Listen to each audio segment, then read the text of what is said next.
غسل دینے والے مولوی کے پیچھے.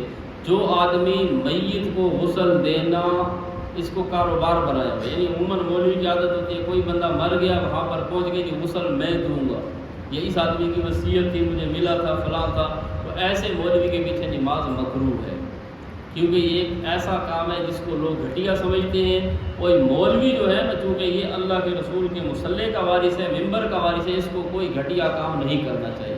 کوئی بھی گھٹیا کام جس کو لوگ گھٹیا سمجھتے ہیں مولوی کو وہ کام نہیں کرنا چاہیے. نہ مولوی کی عادت گھٹیا ہونی چاہیے.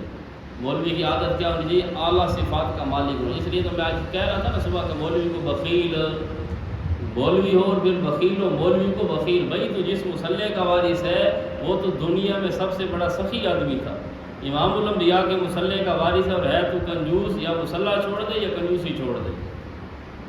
نبی کے مصلی کا وارث ہے اور نبی نے اس طرح کے یہ گھٹیا کام نہیں کیے، اور اس لیے گھٹیا کام مولوی کو زیب نہیں دیتے نا. اب لوگ جو ہے نا اچھے کام جو ہے نا اس میں مولوی کو پیچھے رکھتے ہیں. جو گھٹیا کام آؤ جی اسا جی غسل لے، اب جب مولوی صاحب نے غسل دیا جانے لگتا ہے پھر اے اسا جی صابن آپ لے جائیں، یہ ابے کے کپڑے تھے جی آپ لے جائیں، یہ منجلا کھلا ہے جی یہ بڑا صاف ستھرا ہے بابے ہونے کی تھا تو یہ آپ لے جائیں.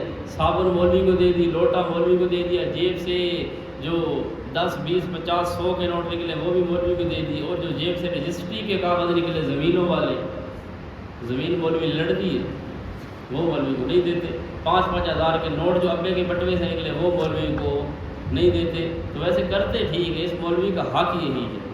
جو مولوی لالچ میں مردوں کو غسل دیتا ہے اس کو یہ صابن ہی ملنی چاہیے، اور صابن بھی صحیح جھاڑ ماری ہوئی تو مکمل جسم پر پھیری جاتی ہے نا استنجے سمیت، وہ صابن مولوی صاحب کو بطور ہدیے کے دے رہے ہوتے. تو ایسے مولوی کے پیچھے نماز مکروہ ہے جو آدمی عموماً یہ کام کرتا ہے.